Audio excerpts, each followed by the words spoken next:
Some more words about the live seeding project. It is a Horizon 22 project consisting of 9 work packages. Advancing organic cultivar testing is work package 2, which this webinar is part of. Specifically, we are talking about task 2.2 within work package 2. I hear people coming in. I don't think people are waiting, so everything is going all right. The goal of this webinar is to inform you as a live seeding community on the progress we made. In the coming September 2025, a deliverable 2.3 is on the agenda. That has to be presented then on the registration of organic varieties concerning DUS and VCU for agriculture crops. And well, that's the topic of today, to inform you and also to receive some final feedbacks that we can consider in the deliverable.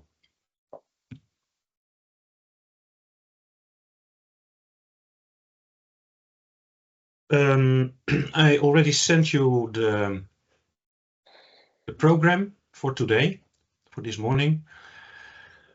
I started already. I will tell you something about the legal framework for organic varieties and also the IPR issue, intellectual property rights.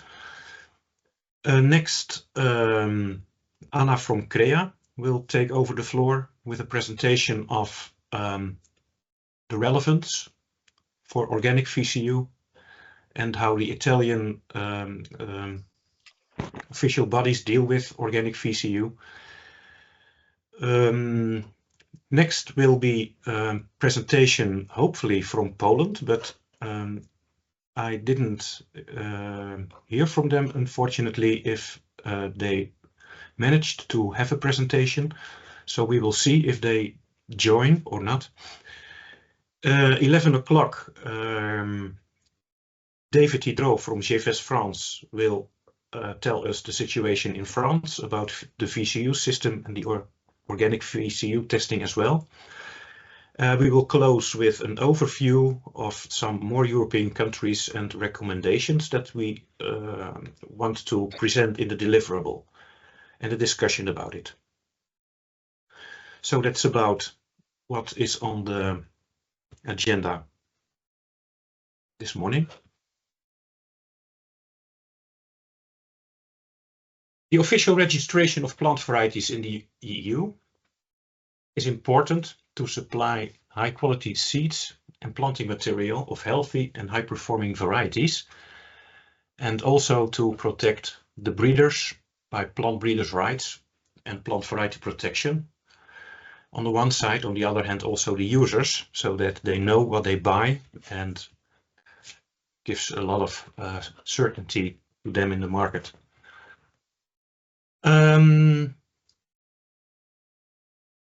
It is important to ensure novelty and denomination. It has to be a real novel variety that has not been marketed before. That's a prerequisite to get an official registration. And the denomination also should be unique. It should be recognizable as another variety. And then it should be tested for distinctibility, uniformity, and stability over time. I think it is all well known to you. And for agriculture crops, we also they need to be tested for the value for cultivation and use, which is not the case for vegetables, and which is under discussion at the EU level at the moment. Organic varieties. Mostly there are cases that organic varieties do not meet the requirements for uniformity, so they will not pass the DUS test. For that, there is a derogation for 7 years that varieties with a higher level of diversity suited for organic farming may be tested with an adapted procedure for DUS with the stress on the uniformity, more flexibility on the uniformity. These are under development. I will show you some examples later on this presentation. In the implementing directives 1647 for agriculture crops and 1648 for vegetable crops are now wheat, barley, rye and maize, and kohlrabi and carrot for the vegetable crops. 7 new proposals are under preparation for vegetables within the live seeding project in collaboration with the European Platform for Organic Plant Breeders. EcoPB. I'm sorry, there is somebody talking. Maybe the microphone should be muted. More proposals are upcoming. That's also the aim of the temporary derogation, to feed the Commission with more proposals for organic varieties. Everything is made up in collaboration between breeders, organic breeders, examination offices and CPVO. CPVO will be informed, is informed and will be informed coming months as well. VCU for organic varieties. What's in the implementing directive about it? Then only for agriculture crops, of course. We can read that member states should provide for VCU examination that corresponds with the demands of the organic sector. So particularly valuable characteristics for organic agriculture should be part of that VCU examination. There are several possibilities to do VCU for organic varieties. It should be done by the competent authorities, by the examination offices, under organic conditions. It is in the implementing directive. And when that is not possible, when they are not able to organize it for one or another reason in the implementing directive, there is also the possibility that it can be done at organic breeder sites or at organic farmers, but always under supervision of the competent authorities. And it should be done under low input. It can be done under low input conditions instead of organic conditions with minimum treatments. And what I told you, the Commission should be reported on the number of applications for DUS and VCU for organic varieties by the end of each year. So that's the legal part of it. Also, some legislation is upcoming. So there is the VSCU that is mentioned in the current legislations is under discussion. The value for sustainable cultivation and use. VCU under meaning VCU under low input conditions. The current conditions, characteristics are also important, like yield, tolerance, resistance to diseases, tolerant to drought, heat, stress, water surplus, and things like that are becoming more important, like resistance to biotic stress. And then under low input conditions. So that's upcoming. Discussion is going on. And another legislation part is, of course, the deregulation of new genomic techniques and GMOs, which will not be discussed in this presentation further. That would be a webinar on itself. The system of variety registration for agricultural crops and the place of organic varieties and organic heterogeneous material, which is another category. I think it is good to have this overview, especially regarding when is plant variety protection possible and when it is not possible. To start with the upper category of organic heterogeneous material, which is not a variety. So no DUS, no VCU is involved. There is, since quite some years, there is a provision to have it commercialized, to have it on the market, for which a notification is required. The notification has been developed and is into force now. Of course, no plant variety protection is possible. A second product of organic plant breeding can be an organic variety with a higher degree of diversity in it. That kind of varieties can follow the adapted evaluation of DUS, in which the uniformity is more flexibility. In the afternoon, we will have a webinar on this topic, but for now I will leave it like that. Organic varieties with a higher degree of uniformity, a lower degree of uniformity, with an adapted protocol, and for agricultural crops also put into organic VCU. Also, no plant variety protection is possible. PVP is only possible when you put the organic variety in the standard DUS procedure, and after that organic VCU. Then plant variety protection is possible. So that is organic plant breeding as a starting point.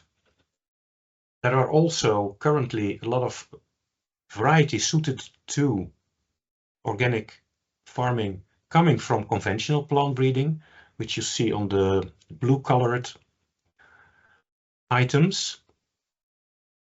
So the under part of the figure is just conventional plant breeding, conventional variety, standard just DUS, and conventional VCU. That's the standard way of doing. From conventional plant breeding, also varieties enter into breeding into organic farming. So that's what we call breeding for organic. The products are conventional varieties that are adapted for organic. Of course, they have to follow the standard DUS procedure because they are from a conventional plant breeding program.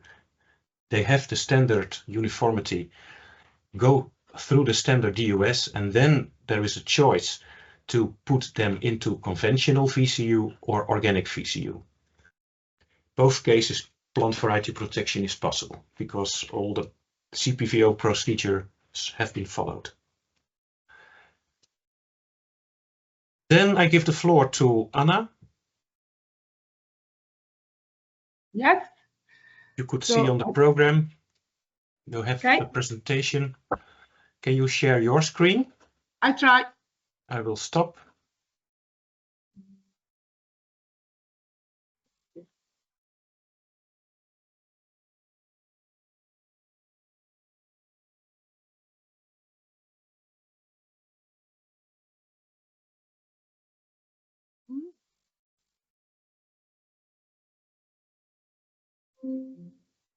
How do you see the screen? A full screen or just? Yes, I see the full screen. Okay, so I can start. Good morning to everybody. As you know, my name is Anna Giulini and I'm a researcher at CREA, Research Center for Plant Protection and Certification in Italy. And my office is based in Milan, and where we have also a farm south of Milan, almost 25 kilometers, where we perform our activity. And today I'm going to tell you what's going on. No, something wrong. Then, okay, the importance of the organic VCU, the current state of the organic variety testing in Italy, and a proposal for a technical protocol. Not easy to move the. So you see the full screen, also something written on the right. No, full screen, without notice, without notations.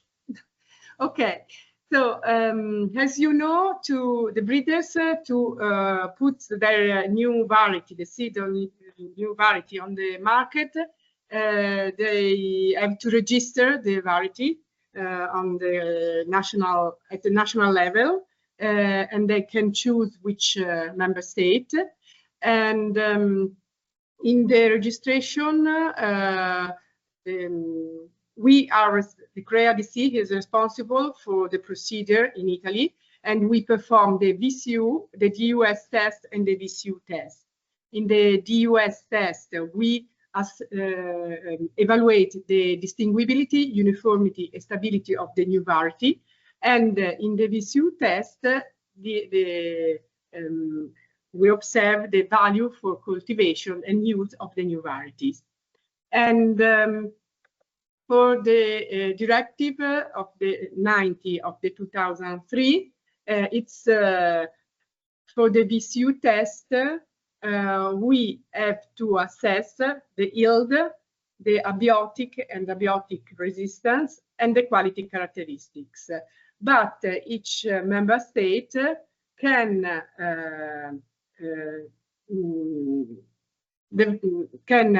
use their own protocol. And we were part of Innovar project, another European project, and in that occasion we collect several VCU protocol for several species across Europe. And you could observe that the characteristic for the same species could be different among member states, and also the methodology. So there is no harmonization. That could be understandable because, of course, the environment of each member state, it could be different. So some pests could be present in our territory, but not in France or Germany, and so on. But at the same time, we were wondering if a higher harmonization of VCU protocol could be help the breeders, the farmers, and the system, let's say. And we are discussing about this also in the European VCU group, but also in the new regulation that you showed before. Now it seems that for the VCU test there are more rules, not only for the characters to be assessed, but also for the methodology. And it's a discussion that is now in this time open, it's still open, let's say. And starting from the 2022 with the directive 1647, now the breeders can register also organic varieties. And that means that concerning for the VCU, just sorry, I didn't tell you, but of course I'm focusing only on VCU. The examination has to be conducted under organic condition in accordance with the regulation 2018/848. And also it's stress out the importance to observe several characteristics like disease resistance or tolerance and adaptation to diverse local soil and climate conditions for the new variety.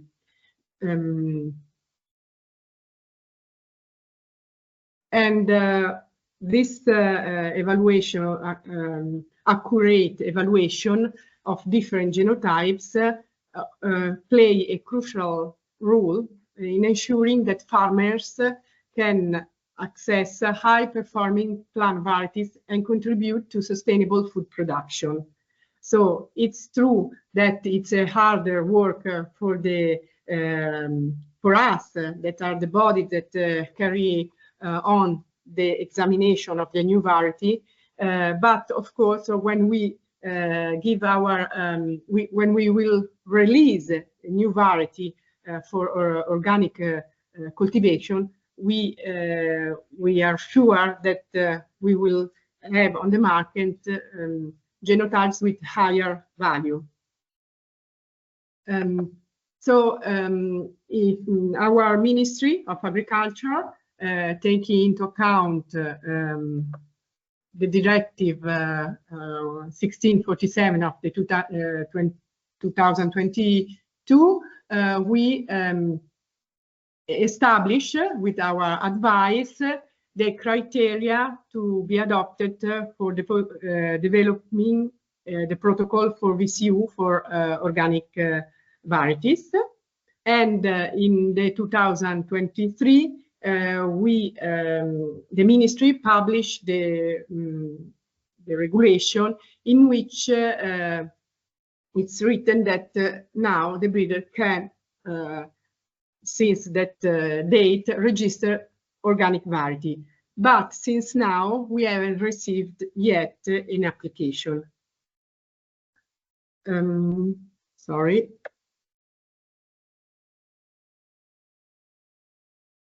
Okay.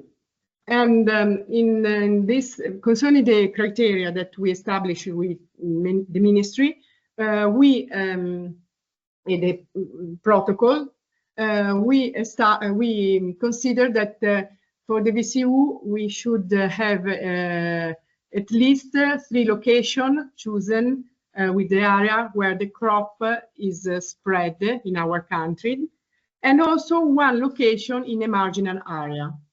That's something new, because in the conventional VCU we haven't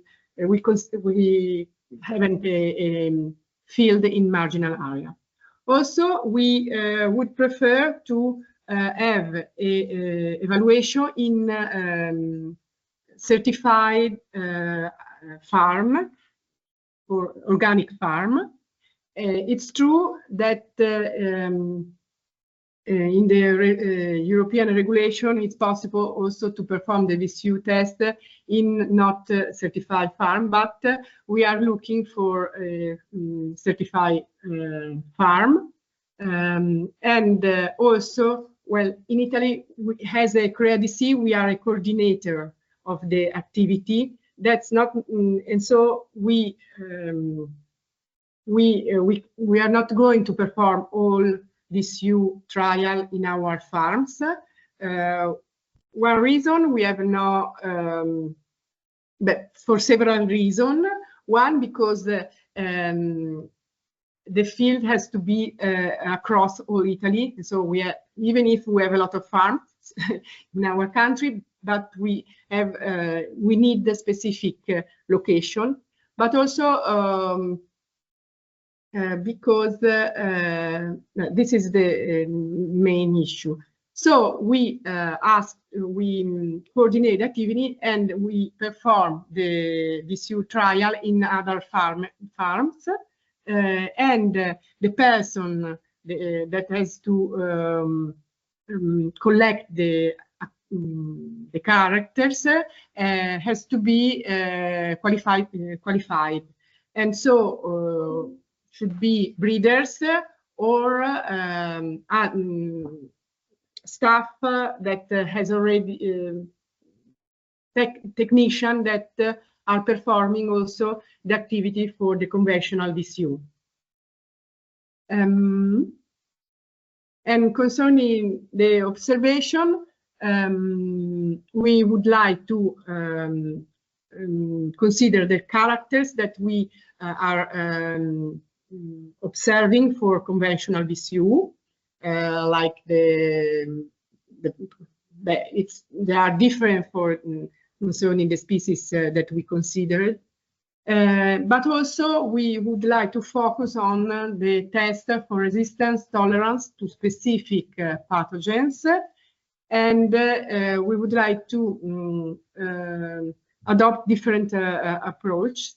That could be the field test with pathogen inoculum, or test under control condition in laboratory, or with molecular analysis, but not performed alone, always a test with pathogen inoculation. And also we would like to focus to the competition of the new variety with the weed. And so we would like to study the development of the epigynal part of the plant. So we would like to assess the early vigor, the biomass measurement, or the grow habit. For example, the grow habit is a characteristic that we observe for the US test, but it could be also a aspect that could be considered for the VCU.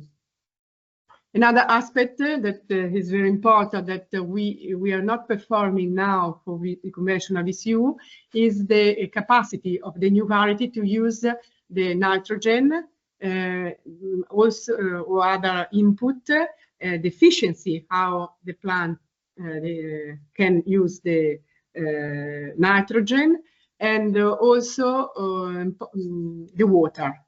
That it's quite interesting in this time for this, in particular in our territory, for the drought that we observed 2 years ago, but also in these years.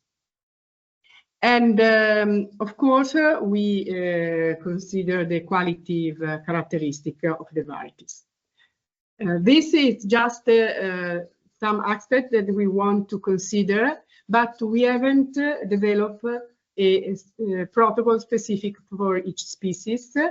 But at the same time, if breeders would like to apply for an organic variety, we will adopt a protocol for that specific species in a short time, let's say. Then I would like to add this last slide concerning the plan for organic seeds. The ministry in this year approved a project concerning the organic seeds, and in this project there are several aspects that will be observed, and we are part of this project. And in this project we want to perform the analysis of organic variety. So start with the VCU analysis with the help of a committee in which there will be also breeders of this of organic fields. And so we would like to work on a protocol that could help in the meantime that we haven't something official, maybe try to do some experimentation to find out the best solution to evaluate the organic variety. Concerning the organic variety, well, and this is okay. So this is the last slide. But I would like also to say that it's important to consider that the organic varieties are varieties that are bred under organic condition. And but in the legislation, it's not written if the organic condition has to be used for all the procedure of the breeding, or just 2 years, 3 years. And so I finish my talk with a question to the breeders. What do you do when you work for a new variety, organic variety? Do you perform the breeding in under organic condition for all the years that you used to the breeding, or just for the last 2 years? This is the question. Thank you. Thank you, Anna. This is indeed a very important question. I showed you the system of organic plant breeding and conventional plant breeding, and breeding for organic. So what you are aiming at is, I think, breeding for organic, where some last breeding steps are done under organic conditions to develop further or to test. In order to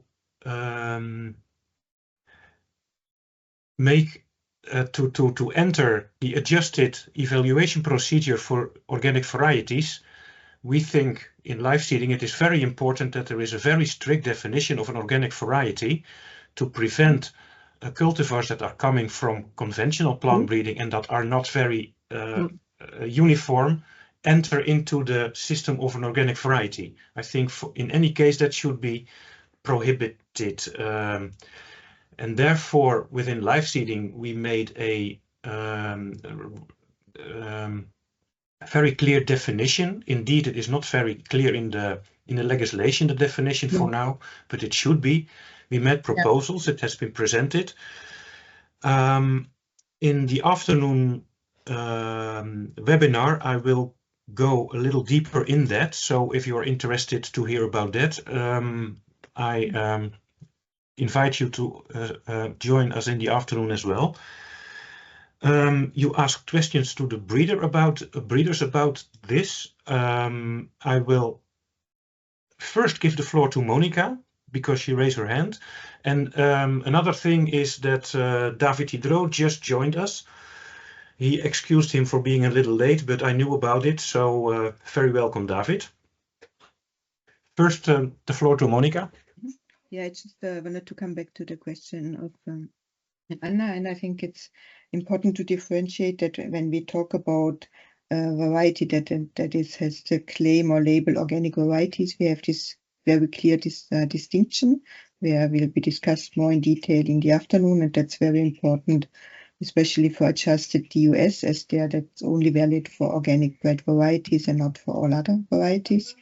But when it comes to VCU, we are more than happy that also conventional varieties will be tested under organic VCU, as we also need a large range of varieties. So we think that's also an opportunity that with the system, that it's also possible that companies that breeding for organic or interested in organic seed development, that then of course they should also have the opportunity to test it under organic, as it's now possible.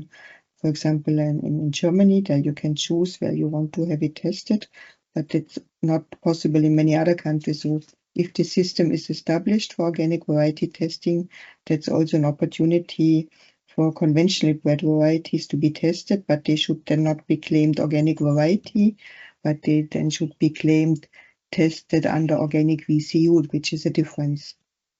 I just wanted to stress that point, as I think that's very important for us. Thank you, Monica. Indeed. Then Anna's question to the breeders: who does really follow an organic breeding plant breeding program to produce organic varieties, and who is taking it from conventional plant breeding, testing it for the last few generations, or developing it under the last few generations for organic, so breeding for organic? Was that your question, Anna, to the breeders?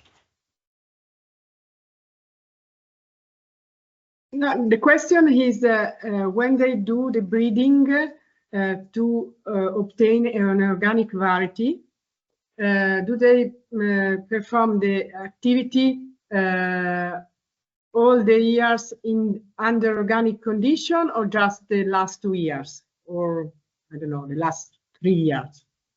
Just curiosity. I mean, yeah. I know that the legislation can give you the freedom to choose 1, 2, 3 years. It's true that has to be conducted under organic condition, but it's not written how many years, you know.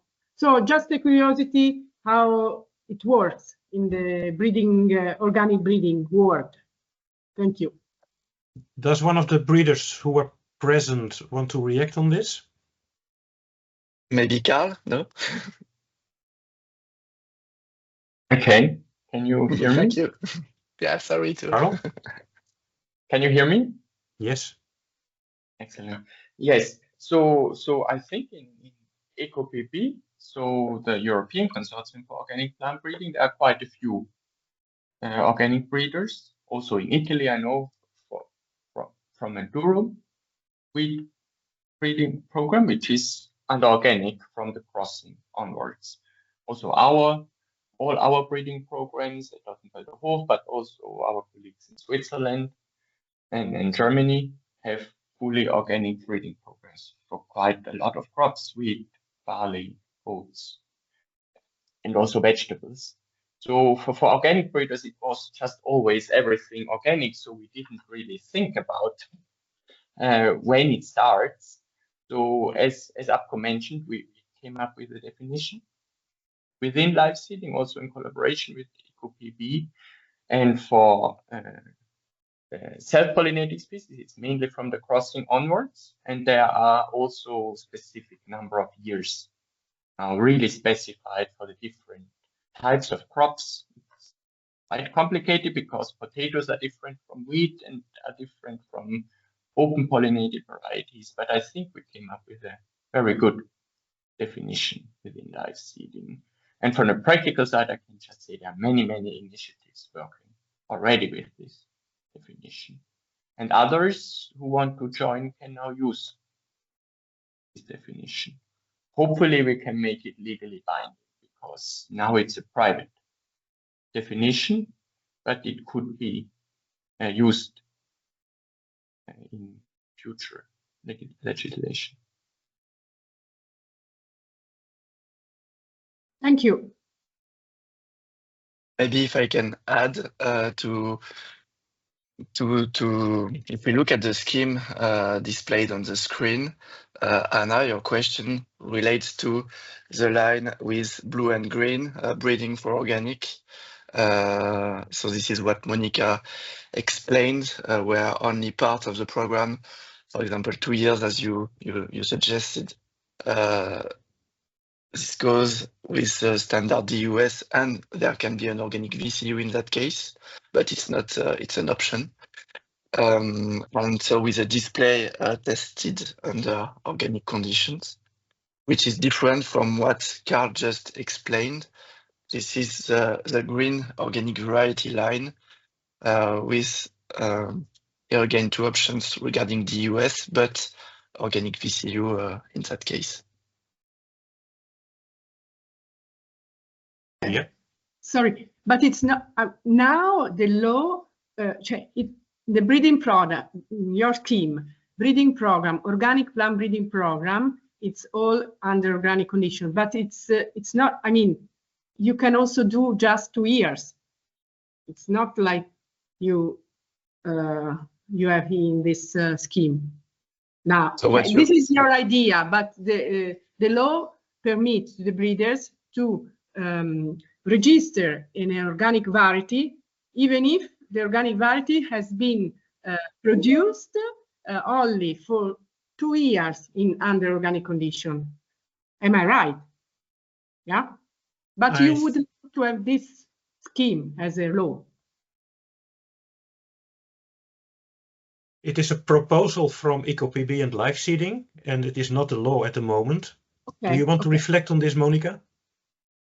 Okay. Yeah, I just wanted to say that in the law it's written that it's in specific programs conducted under the regulation of the organic regulation. So following the organic regulation, which means certified organic, and that it's coming from specific, it really means that it's a separate breeding program, as well as for breeding for organic.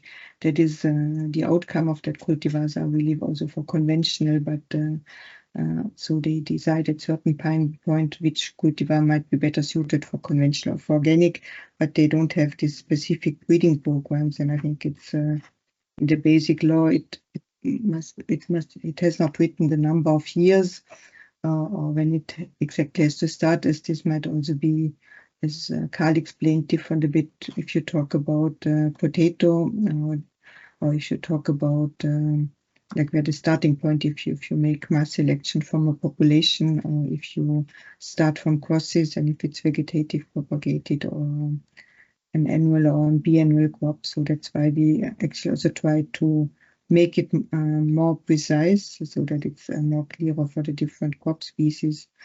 But what we really wanted to make clear that it's not sufficient just to do 1 year or do the seed multiplication under organic to call it organic variety.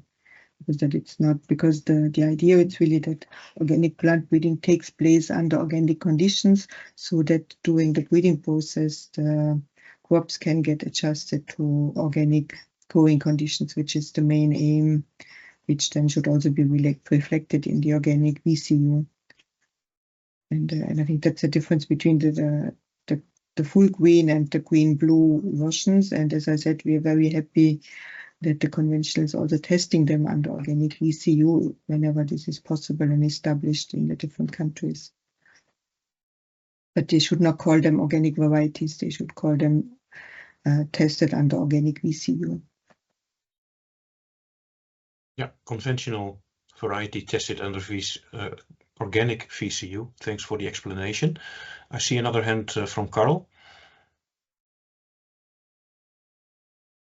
Yes, but it's just a small point. So I don't see a point here which goes directly from conventional plant breeding to an organic VCU. So of course this depends on the definition of what is breeding for organic. But at least in Germany, it's now the case that you can take conventional varieties which haven't even been tested under organic by the breeder and put it in the organic VCU. And of course, you can call then this variety adapted for organic, but just a question how it should be.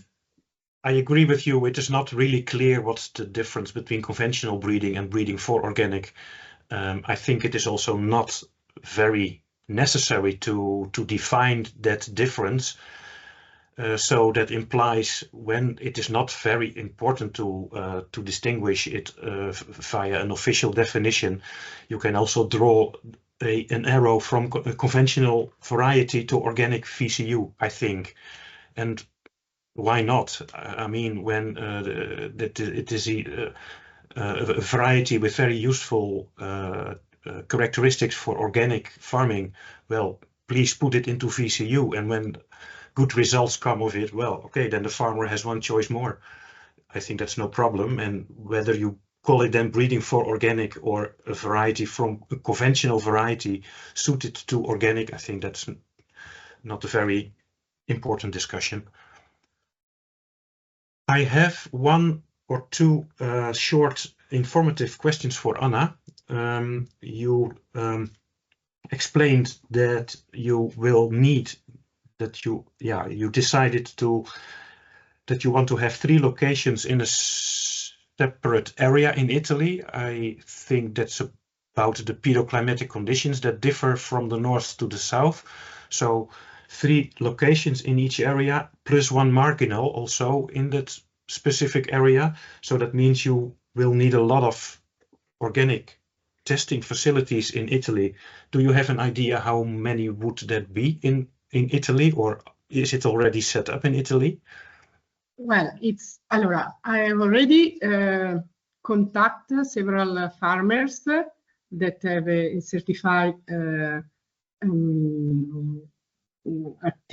certified farm, organic farm, and for example, for wheat, we will have a location, 2 location here, 1 in the north, 2 in the north, and 1 in the central, and 2 in the central of Italy. For the durum wheat, we have a location, 1 in the north, 1 in the center of Italy, and 1 in the south. And in the south, we have CREA, another colleagues of ours, CREA. They have a huge farm, and they have a part of the farm is organic certified. So now we I've already found some location where perform the VCU, just in case if some breeders ask for the registration of organic varieties, but also for the project of that it's already started. And in this autumn, we are going to plant some VCU field for bread wheat, durum wheat, and maize. For example, for maize, we are focused only in the Po Valley, different area from east to west, but only in the north part. Okay. When you perform DUS tests, not on official stations, but at the breeder site or at the farmer site, I think it is important to do it anonymously, to have the varieties under number in the trials. Yes. It's already like that, yes. Yeah. We code the varieties. The candidate varieties are all coded, and so that's the way we proceed, also for conventional one. Thank you. Is there anyone with another question? Otherwise, I would propose to proceed. Carl, one last question. Sorry, just a small question.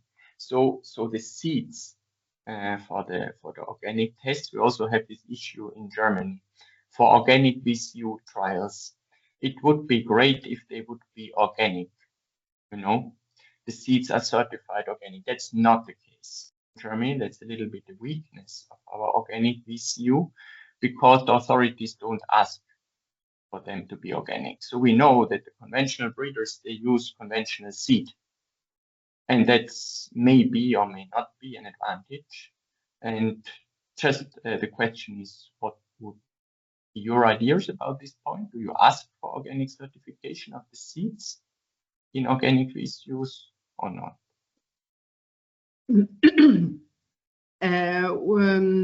I guess we haven't, the ministry hasn't decided yet, because there is not yet the clear procedure on the website of the ministry, but I guess it will be a declaration from breeders. The idea, but you are asking if, but maybe I didn't catch very well your question. If we would like a organic seeds or conventional seed certified with derogation, like, let's say. Well, the seeds itself for the organic, so the breeders will send you seeds for the organic VCU trials. And the question is, even by a self-declaration, that would be very great if you just ask the breeder to self-declare that these seeds are organic. Yeah, the idea, well, I've asked, because someone from you asked me this, I can remember. I spoke with the colleagues from ministry and say that the possibility could be to have a declaration from breeders. The idea is this one, yes. So now we have two topics. Does this is the cultivar from an organic breeding program, or the topic we are now discussing, say that it is a conventional variety and you want to put it into organic VCU? I think the seed must be from certified organic origin. So that's the topic. I think that's a very good recommendation, which is not now in the deliverable 2.3, but I will take notice of it. I think it is an important one, Carl. Thank you for raising it. Maria, Maria Teresa, you want to add on this? Yes, good morning. I actually have another question. Anna, you mentioned that you will have already trials in durum wheat this autumn, but you also said that you don't have yet official applications. So I am wondering which type of materials will you test in this first trials of this autumn, and if you are open to receive materials from organic breeders, even independently of an unofficial application for registration. Yeah, allora, the idea is to use a new material that breeders will give us that are part of this project. We haven't done yet a meeting with the partners, but maybe we could we could be happy to receive materials from other breeders, foreign breeders, but the problem is concerning the numbers of the varieties that we would like to test. The idea is to test not too many varieties because it's just a research project, but from my side, it could be fine to receive material from other breeders. From foreign May breeders. I ask, at the moment, who is in the project? Well, I don't know. There are several people in the project. Well, is it an Italian project? It's a national project. Yeah. You could ask. Maybe you have a connection with the Seme Rete Rurale. Mm-hmm. They are part of the project, and they will also should conduct well, they will be part of the VCU trial.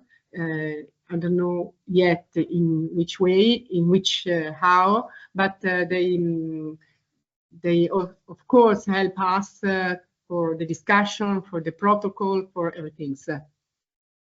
Thank you very much. Okay. Then one very, very last question for Peter Keizer. Yes, thank you. Coming back to the discussion here before, talking about either self-declaration or certification of the sowing seed to be used in organic VCU. I didn't get that clear. Was that referring to the VCU itself or to the organic variety?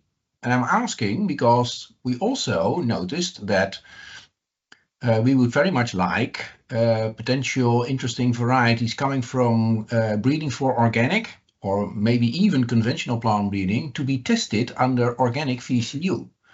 And of course, that sowing seed is not going to be organically certified. Forget it. Mm-hmm. So if you make that mandatory, you simply close the door. And is that what we want?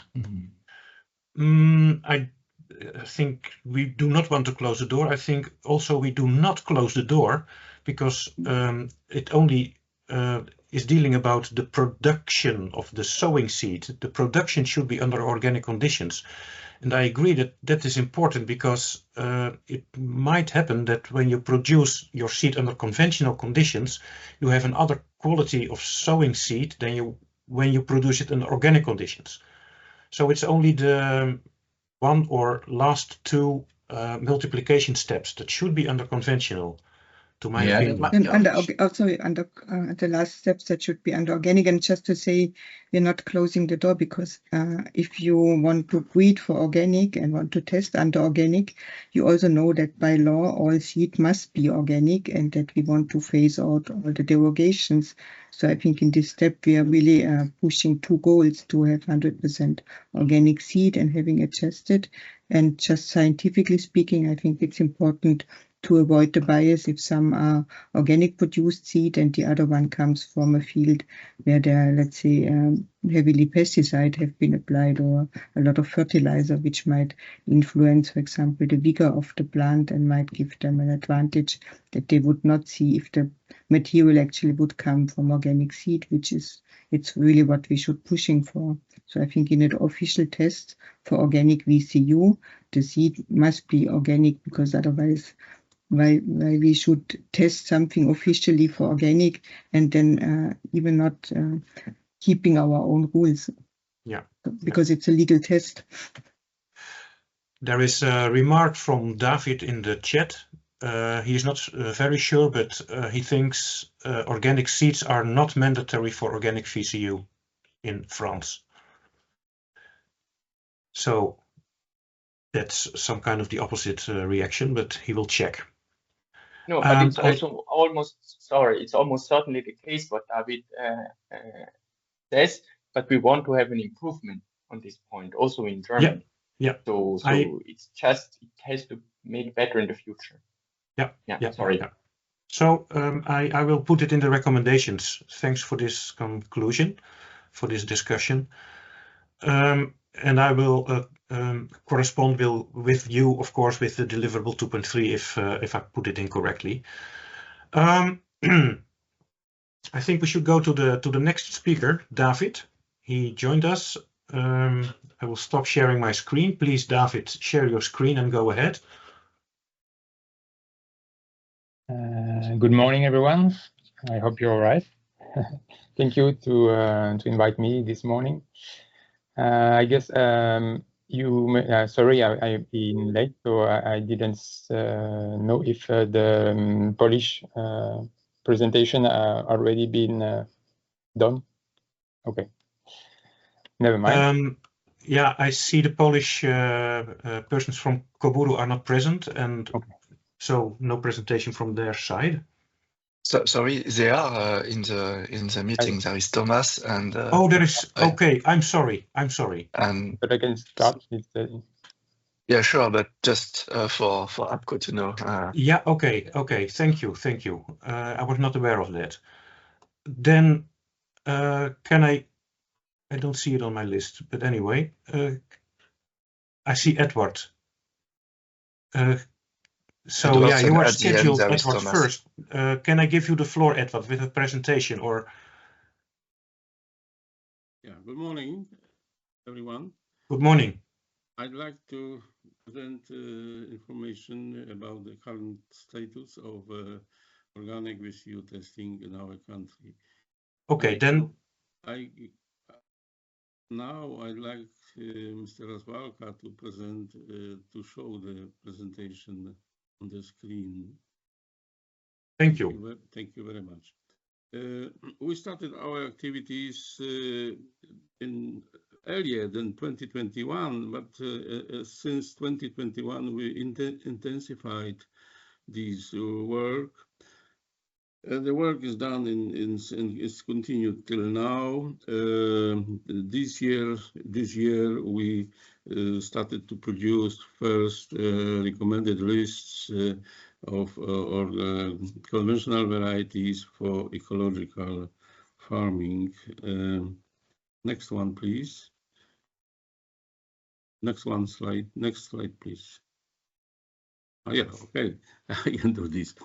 Okay, so as far as ours, the organic variety test, not organic variety testing, because we don't have organic varieties listed in our country. As far as ecological testing, as far as or conventional variety testing for ecological agriculture, those are done in 10 sites shown here on the map. So those sites, as you can see, are more or less evenly distributed all over the country in different regions, in major regions, climatic regions, and those are done in organic farming regime. Next slide, please. As an example, you can see the development of our system. So you can see the big increase of number of experiments in 2016 to 2025. And on the right-hand side, we have a financing. So around 30% I can see public involvement, and the rest are other different sources, institutions, and so on. Soboru as a variety office, we coordinate the system. Those stations are mostly located in our testing system. We are responsible for variety seed distribution to the testing points. Of course, we collect the results, and we elaborate, we are processing, and we are producing, distributing information. And since this year, we will issue first recommended lists of varieties suitable for organic agriculture. Please, next one. Only shortly, the number of experiments in different species in 2004-2005. So, for example, it's ranging from 5 to 11 to 10, depending on the species. First, barley, oats, winter wheat, spring wheat, and so on. Buckwheat, peas, lupinus, veg, soybean, maize, and potato. So as you can see, there are not so many, but around 10, maximum 10, minimum 5 stations, and number of varieties tested varieties is different depending on the species. Maximum is 20 varieties in case of the winter triticale, 21 winter wheat, and so on. So we have a different numbers of varieties tested. Next one, please.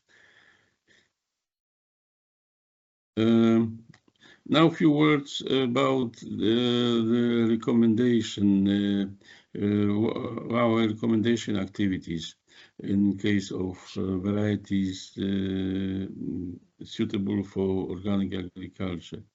So we concentrate on the following criteria are taken into account. We concentrate on disease resistance. So based on this information, we get information about the natural resistance of varieties to pathogens and pests. This has a special interest now. And parallelly, we test so-called tolerance of the varieties. It means that the varieties are infected, but they don't react so negatively as another varieties. Thank you. Next one, please. Next slide, please. The second criterion is yield. In case of yield, we concentrate on quality. Sorry, back one more. Quality. Yeah, and the third criterion is tolerance to abiotic stresses like droughts, low temperatures, and so on. Observed climatic change shows us that we try to select varieties tolerant to adverse conditions. And this activity will be one of the most important criterion of variety selection for recommended lists for ecological agriculture. Next slide, please. That's a nice view of the plots. Next one, please. Winter wheat. And you can see examples here, examples of recommended of the varieties within spring cereals. I mean spring barley, oats, and Nuda oats. So you can see different varieties here per species and so on. We don't have time to expand this description, but some farmers or farming community will be informed about such lists. Next one, please. Next slide, please.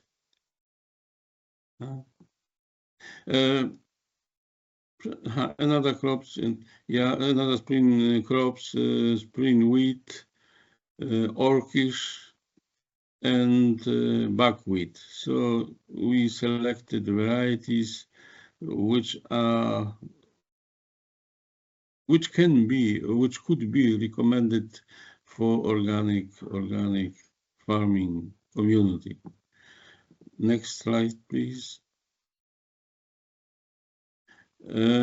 As far as winter cereals are concerned, we have a list of winter triticale, winter rye, and there are some four varieties.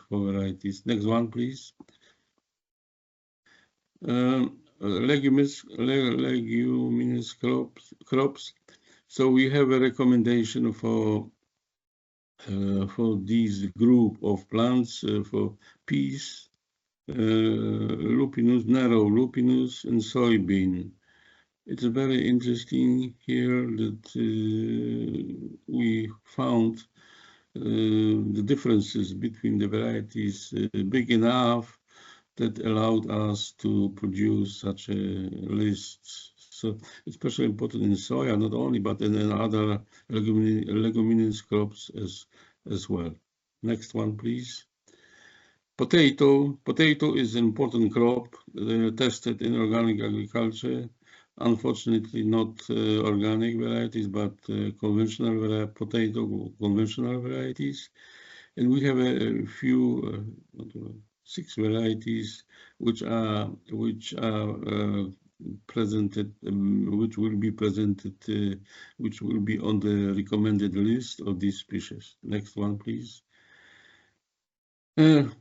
Publications about these. So these information about the varieties, about the species, about the reactions to stresses, to climate change, and value, agronomic value, and so on, are included into those different publications. Next one, please. What we are planning to do in the future, I think we will, of course, we will continue this work in our testing stations in organic farming regime, and there will be future coordination of this ecological, let's say, ecological variety testing with conventional post-registration variety testing. So trying such a coordination will allow us to include potentially or primarily selected varieties for organic agriculture, and to test them in a larger scale within the conventional post-registration. Furthermore, we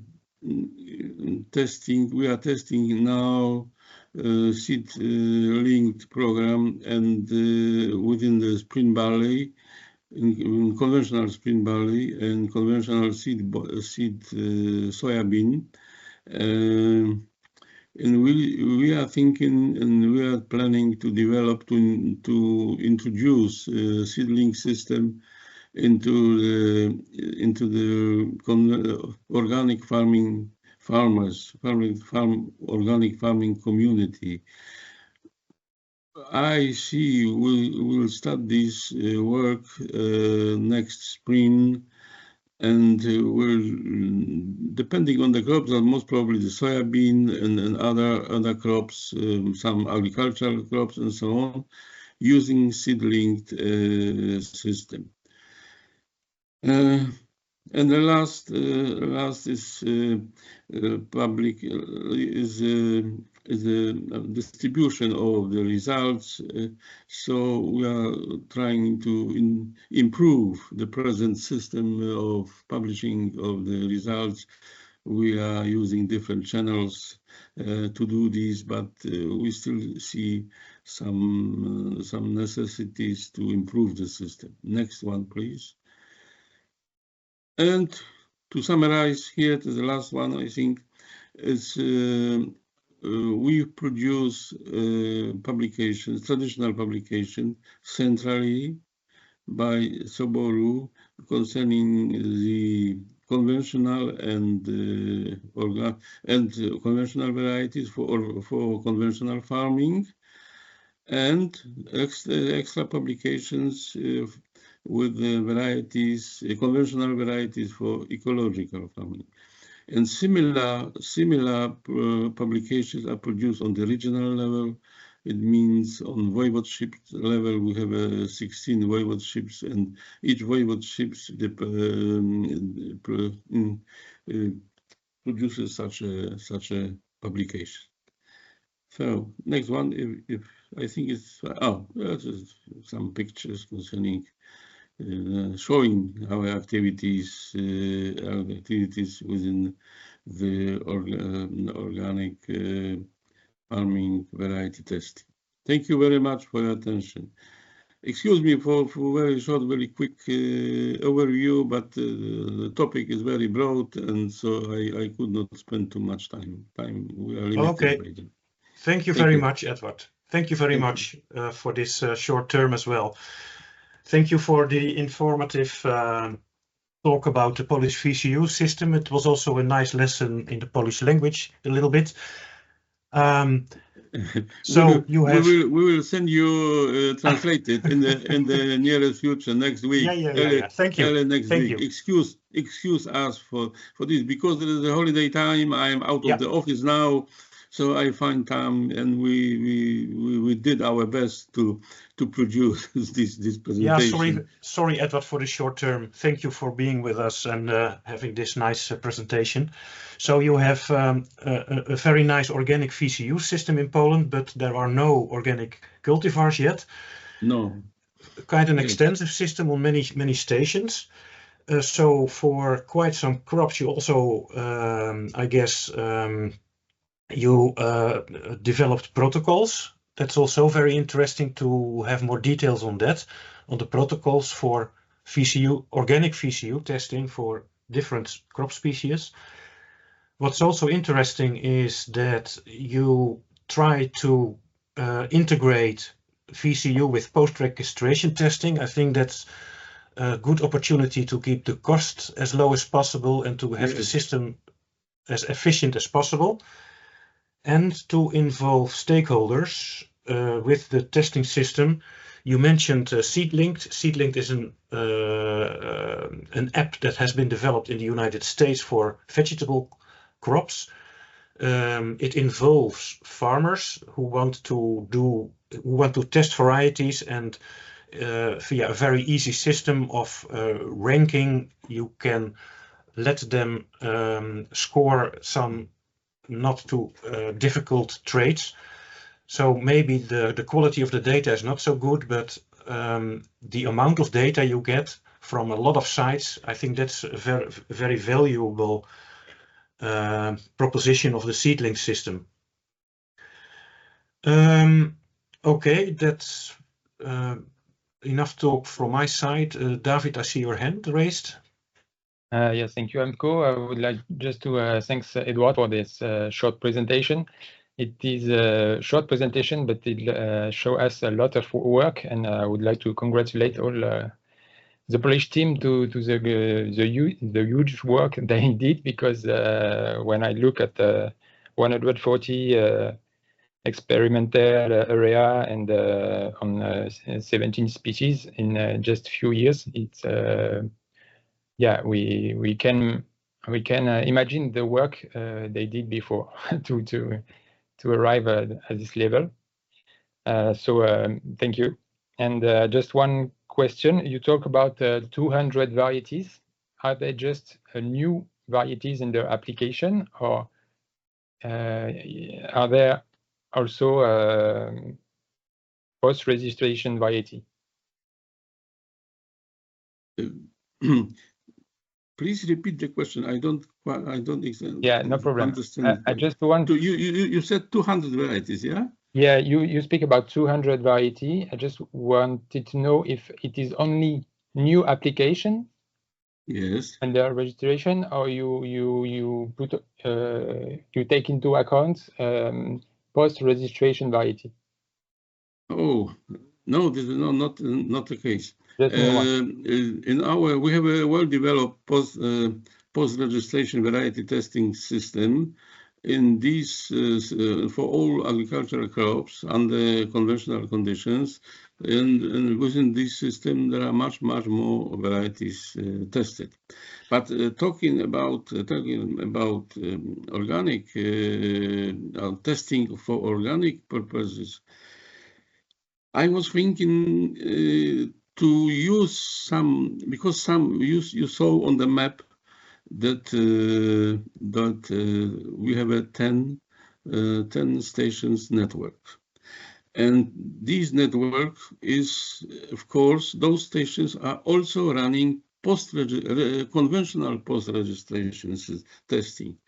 So we see the possibility to integrate, as you said, or to combine some varieties, to test some varieties under both conditions in one station in this post-registration system. So it will allow us to increase the number of observations and number of data and so on. Another important point is QR codes within the seed-linked system. Those QR, for example, this year we produced we have used QR codes for all the stations, all the testing points taking part in the seed-linked, yeah. And we will try to validate to some, because some of the varieties in those sites are grown in experiments under conventional conditions. And using these, of course, these are done by observations performed by specialists who are involved in the seedling, yeah. Those observations, thanks to you and those specialists who are doing observation within the seedling, those are doing this on mobile applications, on smartphones. And the rest of specialists in the state within particular station can also evaluate same varieties using QR codes on their smartphone. So this increases, and this gives possibility to compare the validity of the results between, and of course, QR codes are used by around 100, less than 100 visitors in particular. So we see a big future for organic agriculture as for organic variety testing as well, using these modern techniques, smartphones and different observers and so on and so forth. Yeah, I know. I don't know if it satisfies you or not. Or we are thinking, yeah, because our main aim is to combine as far as possible, to integrate as far as possible the present testing activities within our countries, irrespective it is conventional PDO, irrespective it is typical under condition organic conditions, conversion conditions, yeah. And thank you, Edward. Yeah, this is our idea in general. Maybe I'm not so clear, but yeah, for me you are very clear, and I think it is very inspiring what you are doing. Thanks. Monica, you raise your hand. Yes, actually, I wanted to use the opportunity that we have the examination experts among us, and also coming back to the new plant reproductive material, where it's also said that that there should be VCU testing, and so my idea would be, or that what matters, a kind of the experience that we have for variety testing in soybean, that it might be maybe also, let's say, a cost-efficient methodology to have one network where organic and conventional sites are tested at the same time. And here I'm not speaking specifically for organic, but for the upcoming VCU testing and the new regulation, if that could be combined so that it's one network that maybe, let's say, 60% conventional or 40% organic, or let's say 30% organic, 30% agroecological practices, 30% standard agriculture. Because the experience that we had in Switzerland with soybean is that even you learn from the behavior and the stress tolerance and the capacity of the plant, the more sites you have and also the more extreme conditions you might have. And I was just wondering if you could foresee that as an option for the upcoming VCU testing that could be implemented also for the registration. That was the question to Edward, Monica. Question is actually to Edward, David, and Anna. One of the three wants to react on this.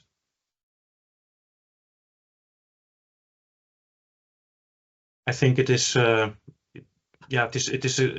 is nice to have a look at the combination of conventional organic and agroecologic VCU, because it is good to have every cultivar tested under its own environment, but of course, when you test resistances under other environments, it is also a matter of ad hoc things that happen with diseases that come in or not. I think it is, especially in that case, valuable to learn also from other farming systems. So good proposition, Monica. I think we should go forward then with the next.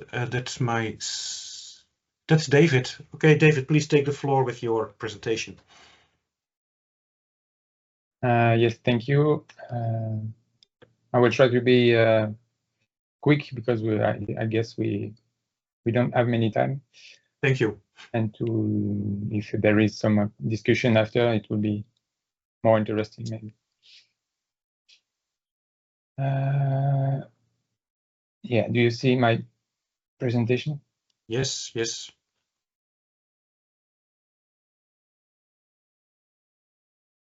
So yeah, I have presenting organic VCU testing option for organic variety in France, or for varieties suitable, conventional varieties suitable for organic farming.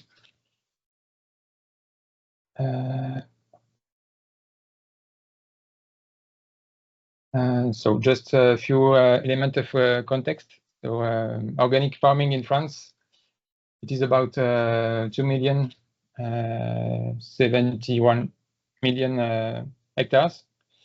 So it represents more or less 10% of useful agriculture area. And as you can see, it increased since almost 10 years. But now we are observing quite a stability. I don't know the name, but stability regarding to the surface. But if we look at the number of farms in organic condition, you can see that there is an increasement. So we are still positive in France, even if there is a lot of disengagement of some on some farms in 2024. Many arable farms, cereal, are converting their farm on conventional. So it's a pity, but we observe an overproduction, such and no maybe not sufficient market. So it is the reason why the cereal farms are taking their way back. But some further farms, fruits and aromatics also, are increasing. So we are still the third country worldwide, in terms of surface, and first country in the EU in terms of area cultivated and organic farming.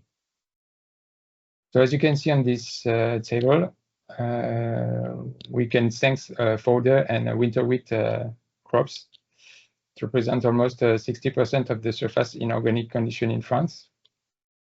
But we can see that a small, let's say, sector represent a huge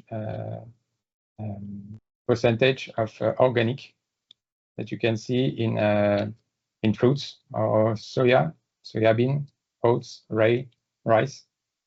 So it almost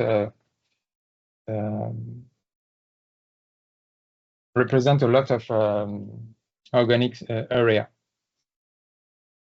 So at GVS, we took into account this kind of representation of on the farm and the French farm, and have a reflection regarding a yield gap between organic and non-organic system, and try to prioritize our work into organic registration. So as we know, there is a huge gap between straw cereal.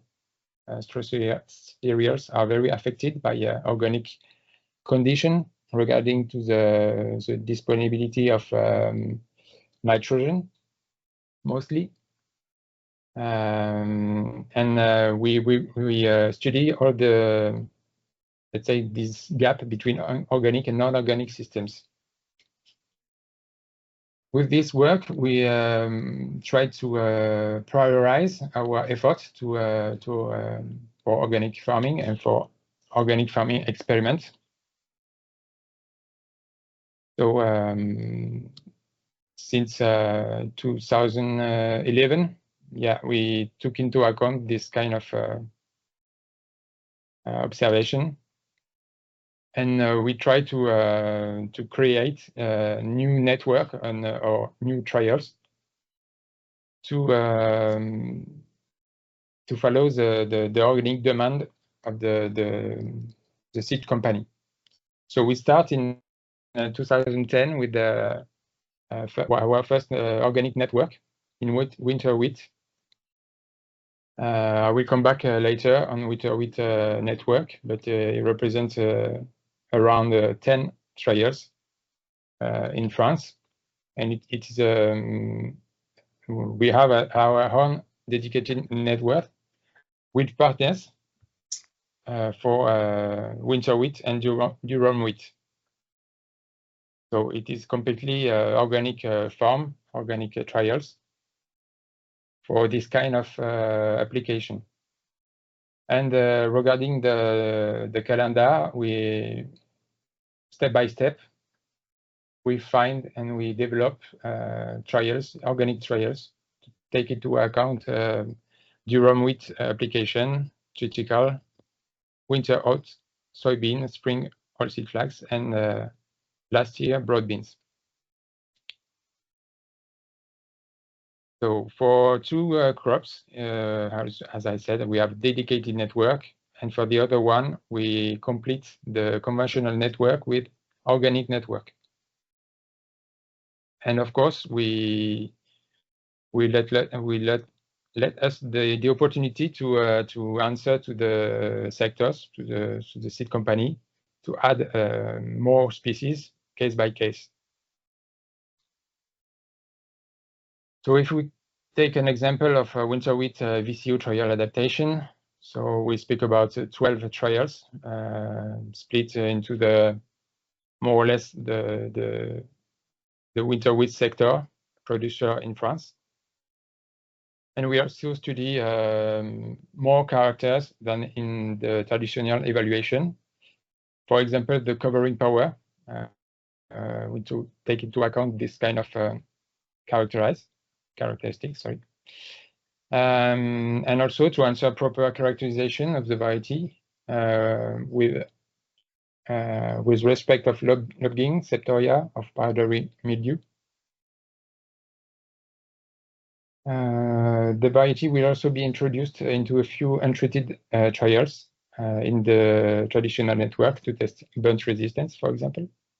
And for other traits assessed on the applicant request, we can test resistant to cereal mosaic disease or resistant to orange mite. But it's only if the applicants have a registration request, for it. So these trials are being conducted with the VCU network partners. So we can cite Avalis, Chamber of Agriculture, INRAE, cooperatives, and breeders. So here we can find all the variety. This is conventional variety, tested under organic condition, and registered at the French catalog or European catalog. So there is no mention of this tested under organic condition, but we have our own list on the website to say that these varieties are conventional varieties, but suitable for organic farming. And in France, as in other countries, we publish a lot of information. So directly with the JVS website, we publish a lot of description, but also with our partners, Havalis, Tarinovia, ETAB, and also the seed company, who develop post-registration organic trials and inform the sector with data observed in organic condition and publish specific crop guides or variety decision support tool. So directly on internet, you can find some varieties really recommended after test for your specific area and pedoclimatic conditions.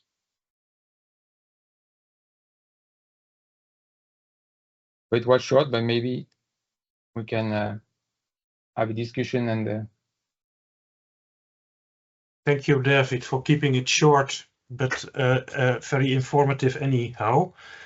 The problem that the organic market is full, I recognize that from our country in the Netherlands. That is also the cause that some organic farmers switch back to conventional farming.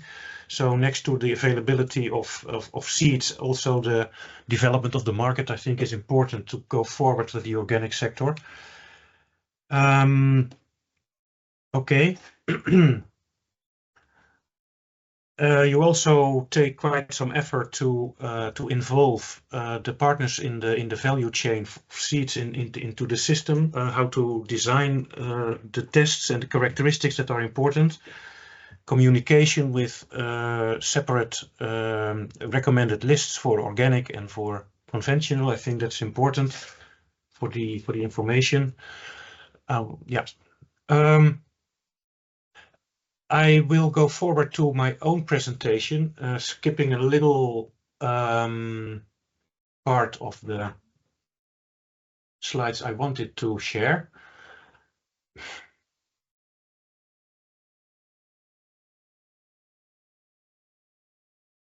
One moment. Yeah, that's it. Put it on the presentation mode. There we go. I want to skip to the recommendations I want to make. No, one moment, a little disturbance here in my room. So the recommendations regarding the requirements, Anna told us a lot about it, about the proposition from the Italian examination office. It should be done on organic sites. Organic varieties will differentiate much better on organic sites, and varieties suitable for organic should show their potential for organic on organic sites. It is important to have multi-locations over several pedoclimatic conditions. collection of characteristics should all be written down in national technical protocols for VCU.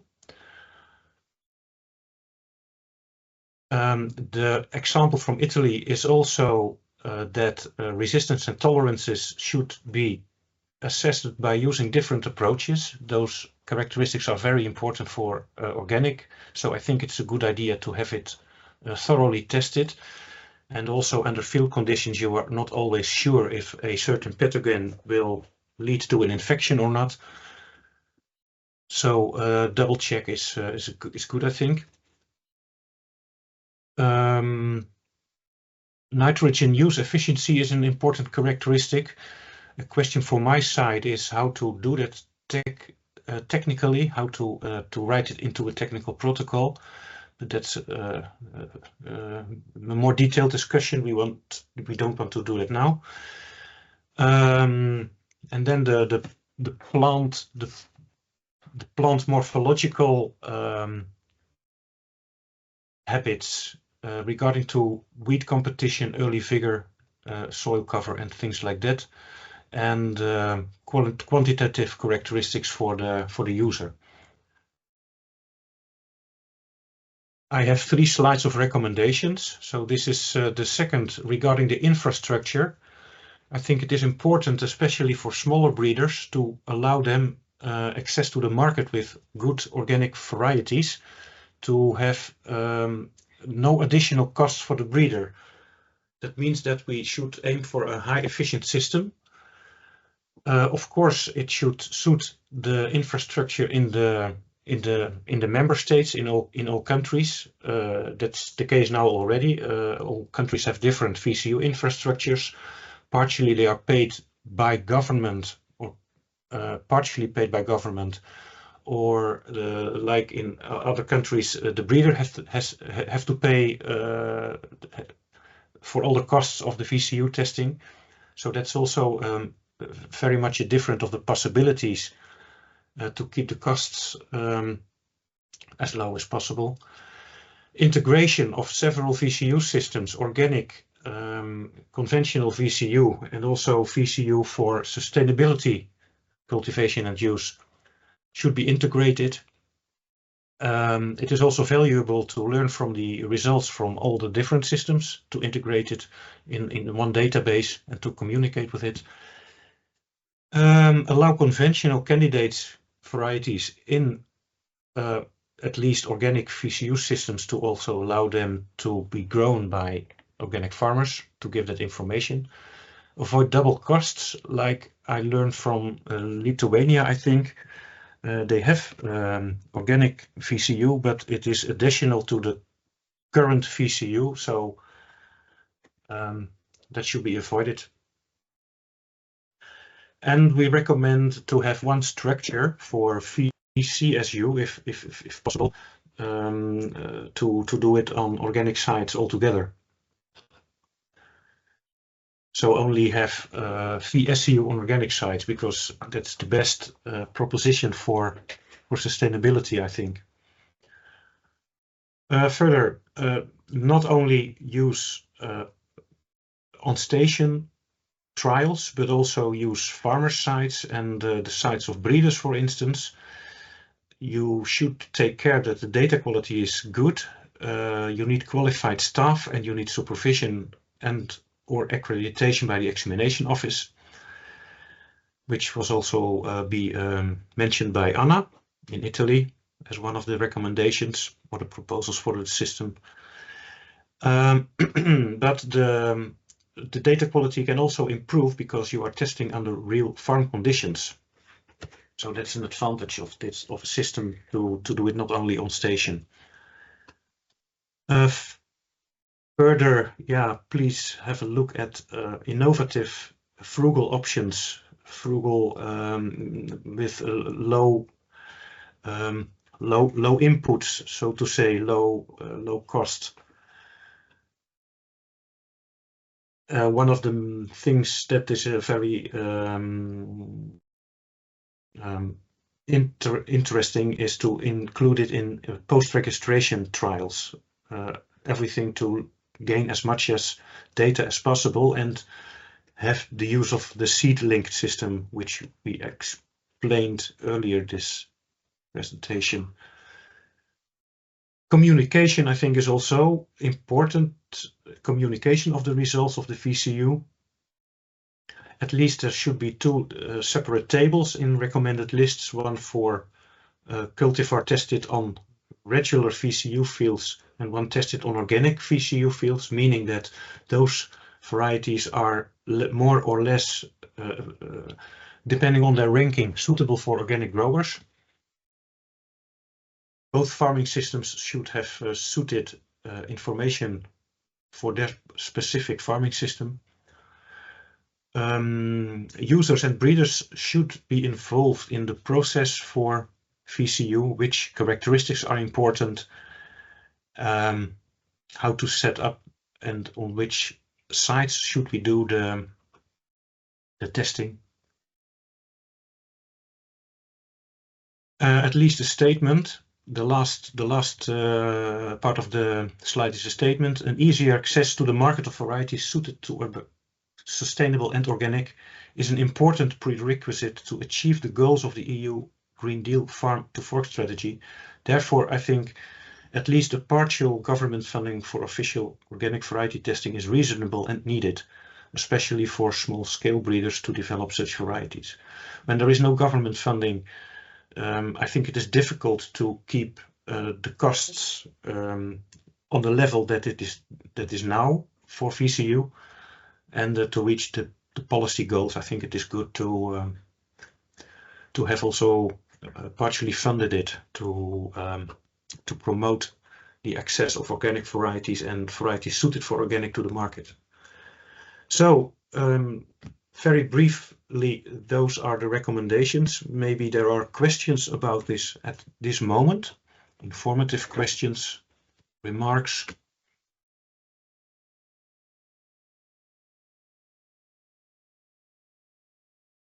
If not, I will open the floor for discussion, general discussion about specific things.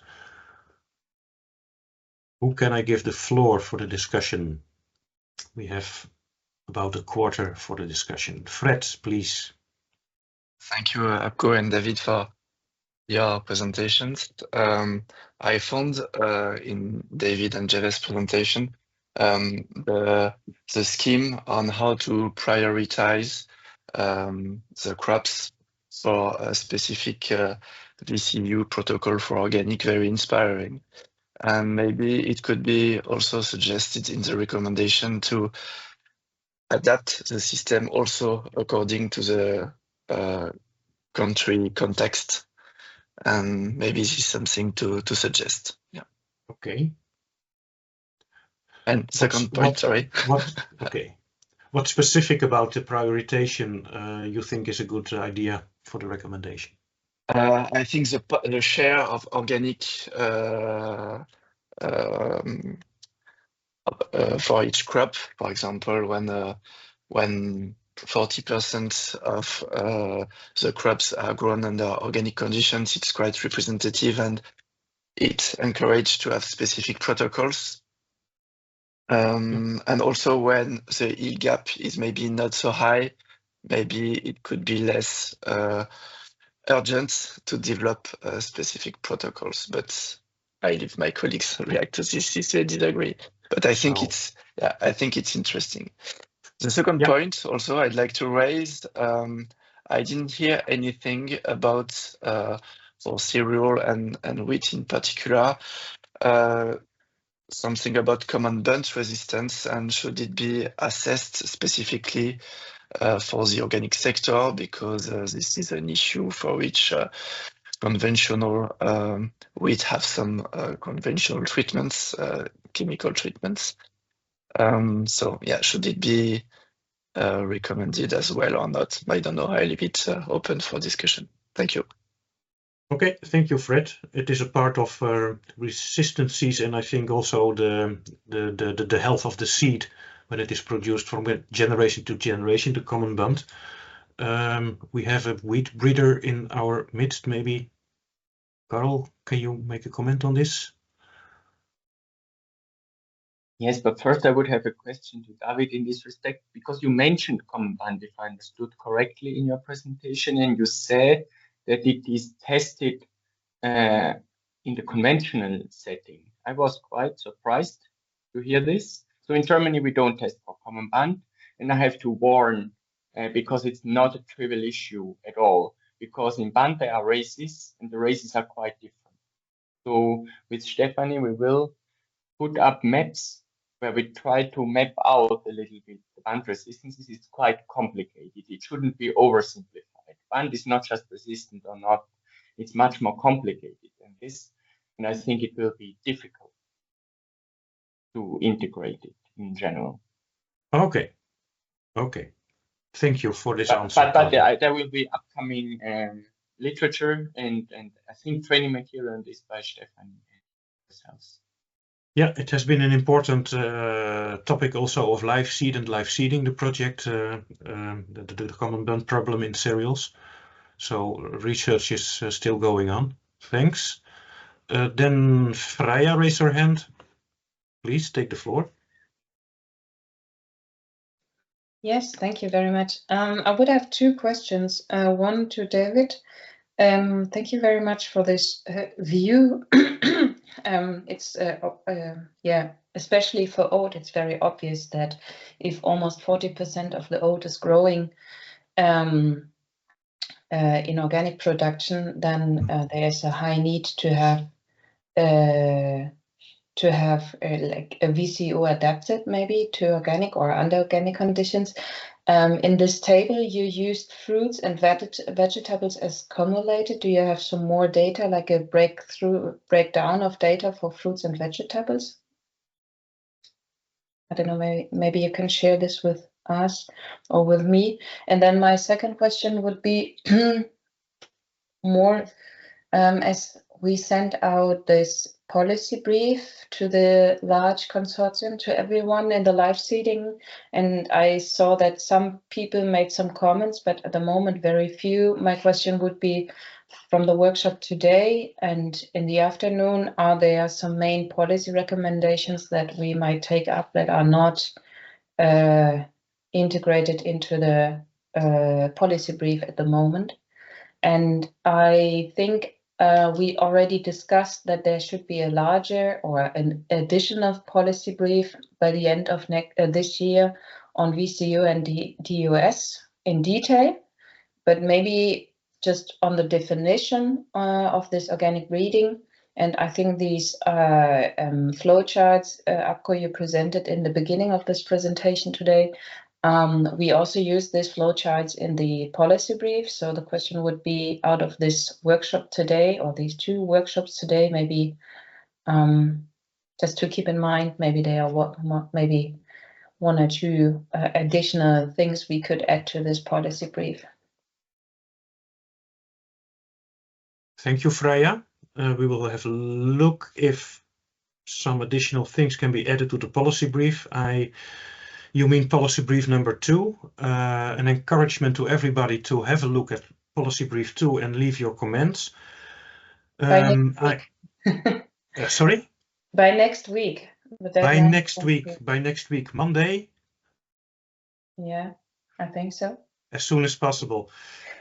I had a thorough look at the policy brief and I took over the recommendations into my recommendations. I hope you recognized them. If you don't, you can react on it now or inform me by another way.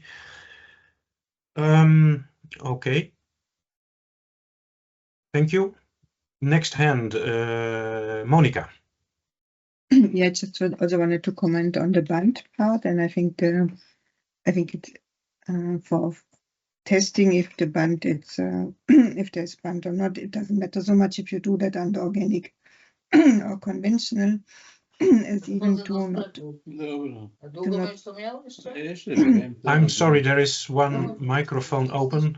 Please mute yourself if you don't have the floor. Thanks. Thank you. So I think it might be beneficial, because then you can also use chemicals to avoid the spread of band.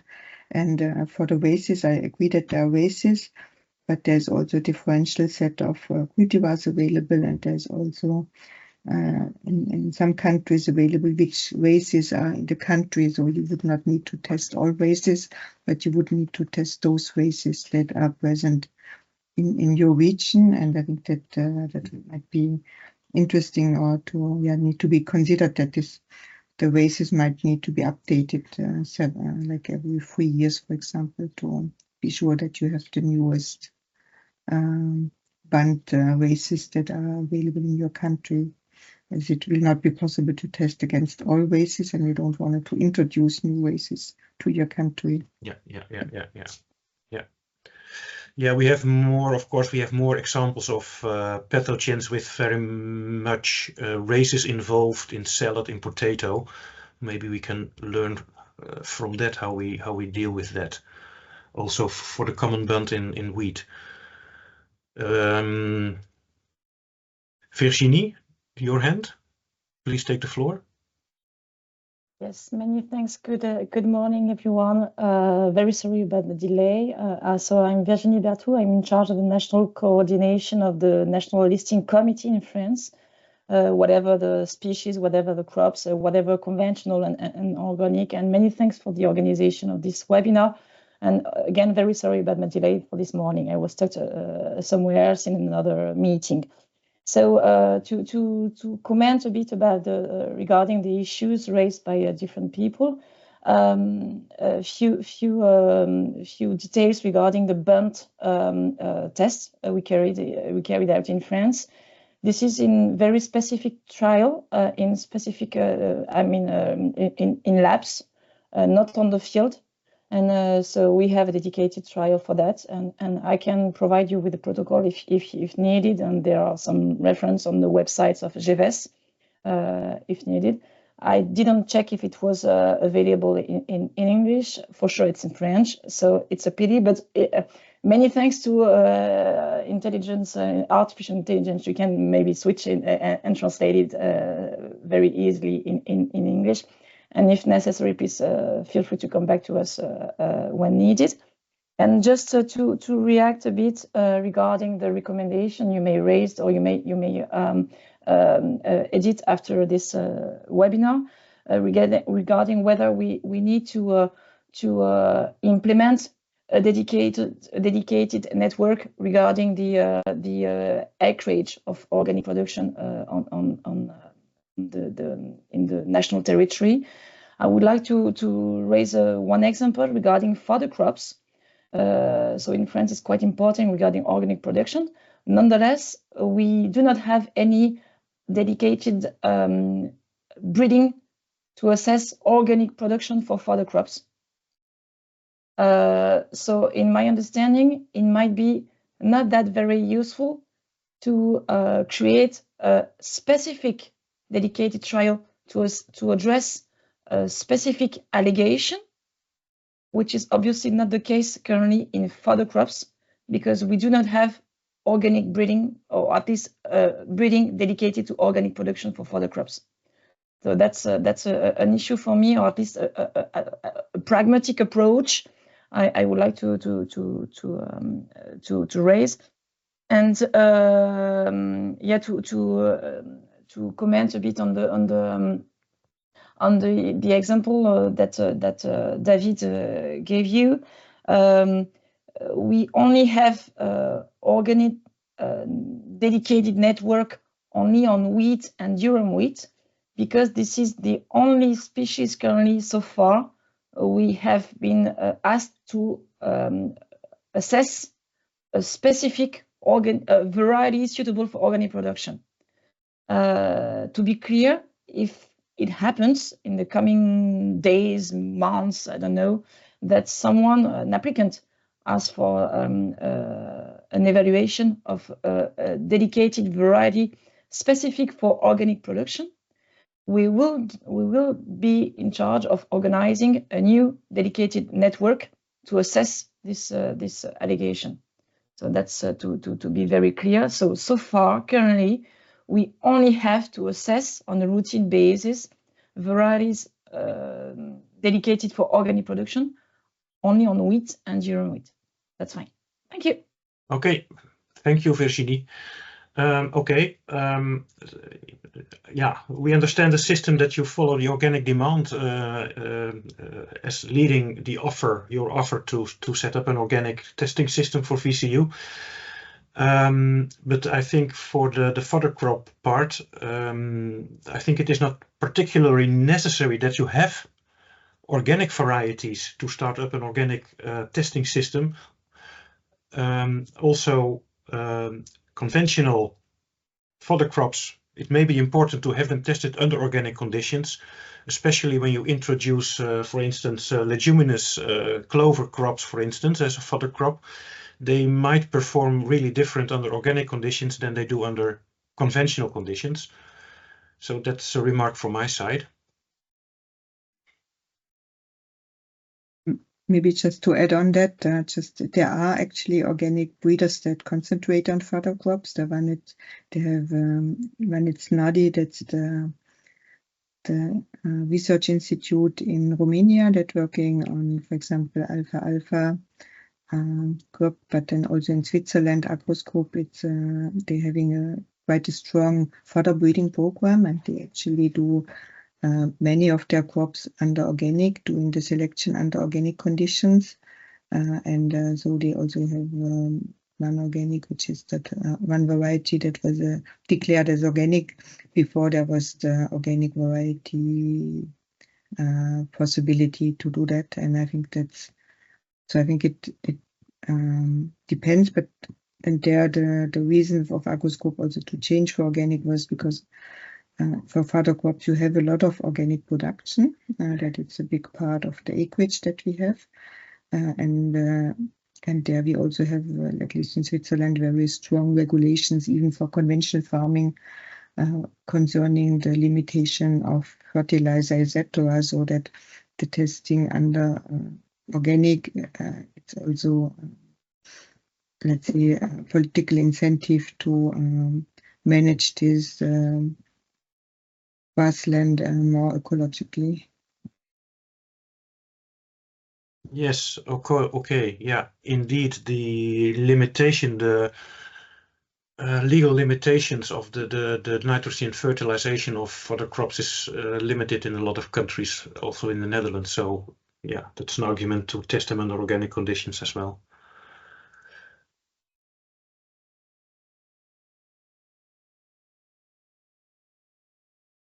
More points for the discussion.